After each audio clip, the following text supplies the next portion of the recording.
കനത്ത മഴയിൽ മലയോര മേഖലയും ദുരിതത്തിലാണ്. വൃഷ്ടിപ്രദേശത്ത് മഴ തുടരുന്ന സാഹചര്യത്തിൽ ഇടുക്കി കല്ലാർകുട്ടി ഡാം തുറക്കാൻ അനുമതി. 300 ഘനയടി വെള്ളം തുറന്നുവിടുന്നതിനാണ് അനുമതി നൽകിയത്. വിവരങ്ങളുമായി ഇടുക്കിയിൽ നിന്ന് സുബിൻ തോമസ് ഒപ്പം ചേരുന്നു. സുബിൻ, ഇടുക്കിയിൽ മഴയുണ്ടോ? വൃഷ്ടിപ്രദേശത്ത് പെരുമഴയാണെന്ന് മനസ്സിലാക്കുന്നു. അതുകൊണ്ടാണല്ലോ ഡാം തുറക്കാൻ തീരുമാനിച്ചത്, അല്ലേ?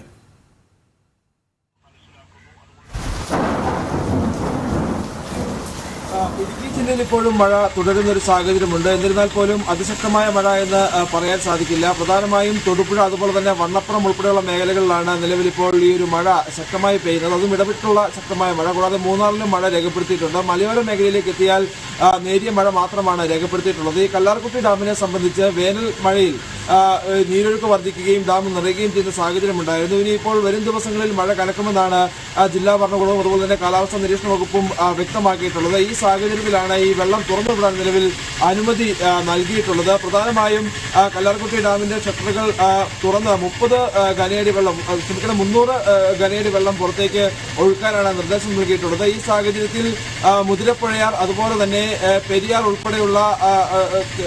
ഉൾപ്പെടെയുള്ളവയുടെ തീരപ്രദേശങ്ങളിൽ താമസിക്കുന്നവർ അതീവ ജാഗ്രത പുലർത്തണമെന്നുള്ളൊരു നിർദ്ദേശവും നൽകിയിട്ടുണ്ട്.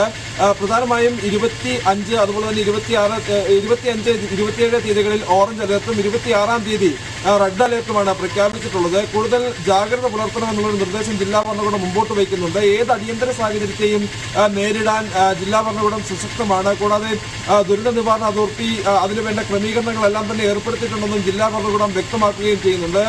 താലൂക്ക് അടിസ്ഥാനത്തിലും അതുപോലെ തന്നെ മറ്റ് പഞ്ചായത്ത് അടിസ്ഥാനത്തിലും പ്രധാനമായും വേണ്ട ദുരന്ത നിവാരണത്തിന് ആവശ്യമായ അടിസ്ഥാന സൗകര്യങ്ങൾ അടിയന്തരമായി ഒരുക്കാനുള്ള നിർദ്ദേശമാണ് ജില്ലാ ഭരണകൂടം നൽകിയിട്ടുള്ളത്. വിവിധ വകുപ്പുകൾക്കും സമാനമായ നിർദ്ദേശം നൽകിയിട്ടുണ്ട്. ഏത് അടിയന്തര സാഹചര്യത്തെയും നേരിടാനുള്ള നിർദ്ദേശമാണ് ജില്ലാ ഭരണകൂടം നൽകിയിട്ടുള്ളത്. എടുത്തു പറയേണ്ട ഒരു കാര്യമെന്നുള്ളത് ഈ മലയോര മേഖലയിലും ഉൾപ്പെടെ വേനൽ മഴ അതിശക്തമായി പെയ്തിരുന്ന ഒരു സാഹചര്യം, വേനൽ മഴ അതിശക്തമായി പെയ്യുകയും അത് ലഭിക്കുകയും ചെയ്തിരുന്നു. ഇതിന് പിന്നാലെയാണ് നിലവിലിപ്പോൾ കാലവർഷവും എത്തിയിട്ടുള്ളത്. ഈ മലയോര മേഖലകളിൽ ഉൾപ്പെടെ ഈ മണ്ണിടിച്ചിൽ, അതുപോലെ തന്നെ ഉരുൾപൊട്ടൽ ഭീതി നിലനിൽക്കുന്ന നിരവധി പ്രദേശങ്ങളുണ്ട്. ആ മേഖലയിലുള്ളവർക്കാണ് കടുത്ത ആശങ്ക നിലവിൽ ഉടലെടുത്തിട്ടുള്ളത്.